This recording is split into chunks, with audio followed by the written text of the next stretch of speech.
이 식품은 건강한 분들도 줄여야 하지만 특히 당뇨 전 단계나 당뇨가 있는 분들에겐 정말 치명적일 수 있습니다. 여러분 안녕하세요. 행복을 전달하는 행복한 건강관리사입니다. 오늘은 당뇨 전문가들이 경고한 당뇨를 부르는 최악의 식품에 대해 말씀드리겠습니다. 이 식품은 건강한 분들도 줄여야 하지만 특히 당뇨 전 단계나 당뇨가 있는 분들에겐 정말 치명적일 수 있습니다. 그래서 오늘은 전문가들이 경고한 최악의 음식이 무엇인지 그리고 혈당이 높은 분들이 꼭 먹어야 할 음식과 먹지 말아야 할 음식 모두 말씀드리겠습니다. 먼저 당뇨에 안 좋은 첫 번째 음식은 바로 액상과당입니다. HFCS 고가당 옥수수 실럽인 우리가 달콤한 커피나 음료에 넣는 것이 바로 액상과당입니다. 보통 과일 속에 들어있는 과당은 데이터상 큰 문제가 되지 않는데요.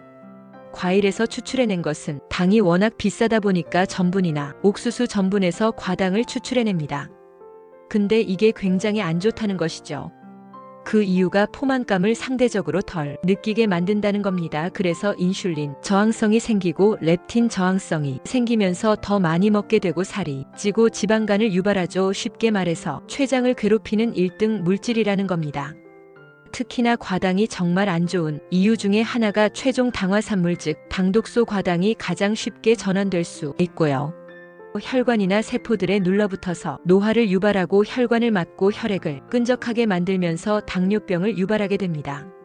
대표적인 식품이 탄산음료, 과일, 주스, 이온음료, 캔커피, 요구르트, 에너지, 드링크, 사탕에 많이 들어있고요.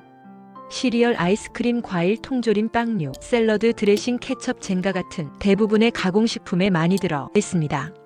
이 액상과당은 값이 싸고 단맛이 강해서 우리가 먹는 대부분이 식품에 정말 많이 사용되는데요. 제품에 다 나와 있기 때문에 구매하실 땐 한 번쯤은 확인하시는 게 좋습니다. 두 번째는 고탄수화물 시기입니다. 대표적으로 빵류, 식빵, 바게트, 크로아상, 도넛, 케이크 이렇게 정제된 밀가루로 만든 빵들은 그냥 탄수화물당 덩어리라고 보면 됩니다. 그 다음에 면류. 라면, 국수, 냉면, 파스타, 쌀국수, 짜장면, 짬뽕 바로 이런 것들은 대표적인 탄수화물 덩어리입니다. 이런 음식에 문제가 뭐냐면 탄수화물도 많지만 당도 많고 나트륨도 많고 트랜스 지방도 많습니다. 당 수치를 높이고 인슐린 저항성을 유발하는 건 당연한 일이고요. 췌장을 지속적으로 괴롭히기 때문에 당뇨병을 앞당기고 심지어 췌장암까지 유발할 수 있습니다.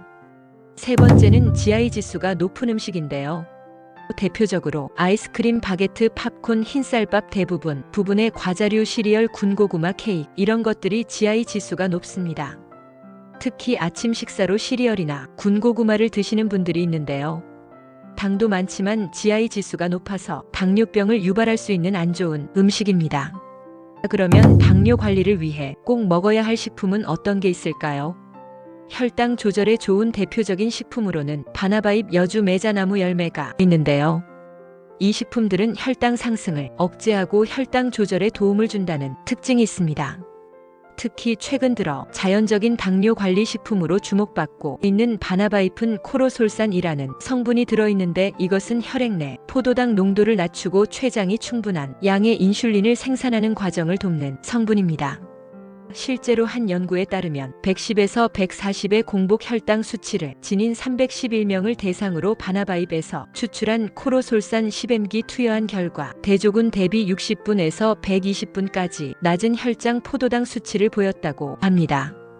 바나바잎은 주로 차로 우려서 마시는 방법이 가장 간편합니다. 티백이나 마른 바나바잎을 뜨거운 물에 넣고 5에서 10분 정도 우려내면 됩니다. 여주는 주로 생으로 먹거나 요리에 활용할 수 있습니다. 생으로 먹을 경우 여주를 얇게 썰어 샐러드나 쌈으로 즐기고 요리할 때는 볶음이나 찌개에 넣어 조리할 수 있습니다. 여주를 활용한 다양한 요리법이 있으니 취향에 맞게 조리해보세요. 메자나무 열매는 주로 건조하여 가루로 만들어 복용하거나 차로 우려서 마시는 방법이 있습니다. 일반적으로 하루에 12g의 가루를 물에 타서 섭취하거나 12개의 열매를 차로 우려서 마시는 것이 좋습니다. 메자나무 열매는 혈당 조절에 도움을 줄 수 있는 성분이 포함되어 있어 당뇨 관리에 유용합니다. 다음 두 번째는 혈행 개선에 도움을 주는 식품인데요. 대표적으로 귀리, 대두, 어유 있습니다. 이 식품들의 특징은 심혈관 건강에 아주 긍정적인 역할을 한다는 건데요. 특히 콜레스테롤 흡수를 억제하고 중성 지방을 개선해 혈액순환을 원활하게 하는 데 도움을 주고요. 이 과정을 통해 세포의 영양소 공급 능력이 향상되어 당뇨 개선에 도움을 주기 때문에 꾸준히 드시면 좋습니다. 귀리는 다양한 방법으로 섭취할 수 있습니다. 일반적으로 귀리 가루를 물이나 우유에 섞어 먹거나 귀리로 만든 죽이나 스무디로 섭취하는 것이 좋습니다. 하루에 30g에서 50g 정도의 귀리를 섭취하는 것이 권장됩니다. 귀리는 식이섬유가 풍부하여 소화에 도움을 주고 포만감을 느끼게 해 다이어트에도 효과적입니다. 대두는 다양한 방법으로 섭취할 수 있으며 일반적으로 두부, 된장, 간장 등으로 요리에 활용됩니다. 대두를 직접 섭취할 경우 충분한 물과 함께 먹는 것이 좋으며 하루에 30g에서 50g 정도가 적당합니다. 대두는 단백질과 식이섬유가 풍부하여 건강에 많은 이점을 제공합니다. 어유는 일반적으로 하루에 1회, 필요에 따라 섭취하는 것이 좋습니다. 복용 시에는 물과 함께 섭취하는 것이 효과적이며 개인의 건강 상태에 따라 조절할 수 있습니다. 세 번째는 체지방 감소에 도움을 주는 식품인데요. 대표적으로 녹차 레몬밤이 있죠. 카테킨과 로즈마린, 산을 함유하고 있는 이 두 가지 제품은 체내 지질 대사를 활발하게 만들어 내장, 지방이 축적되는 것을 막는 능력을 가지고 있습니다. 특히나 내장 지방이 줄어들면 인슐린 민감성이 올라가기 때문에 꾸준히 먹으면 혈당 관리에 큰 도움이 됩니다. 녹차는 하루에 3에서 8잔 최대 15잔까지 섭취할 수 있으며 카테킨의 효능을 보기 위해서는 하루 300mg에서 1000mg의 카테킨을 섭취하는 것이 좋습니다. 또한 카페인에 민감한 경우에는 섭취량을 조절하는 것이 필요합니다. 레몬밤은 주로 가루 형태로 섭취하며 차로 우려내어 마시는 것이 일반적입니다. 하루 권장 섭취량은 약 32.4mg이며 농축분말 형태로 섭취하면 효능을 더 잘 느낄 수 있습니다. 또한 레몬밤 티를 만들 때는 1에서 2티스푼이 가루를 뜨거운 물에 우려내면 됩니다. 마지막 네 번째는 근육량 증진에 도움이 되는 식품인데요. 대표적으로 대두 렌틸콩에 있습니다. 이 두 가지 식품 모두 단백질이 아주 풍부하기 때문에 근육량 증가에 도움이 되고요. 인슐린 효율성을 도와 혈당이 세포 안으로 잘 흡수되도록 도움을 줍니다. 대두나 렌틸콩은 일반적으로 물에 씻은 후 냄비에 물과 함께 넣고 약 20분간 끓여서 섭취합니다.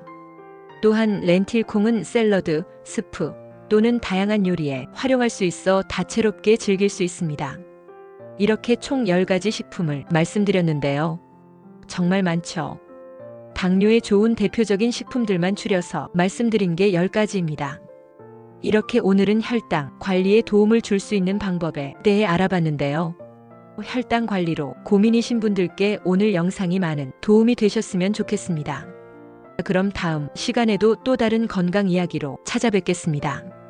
지금까지 행복을 전달하는 행복한 건강관리사였습니다. 감사합니다.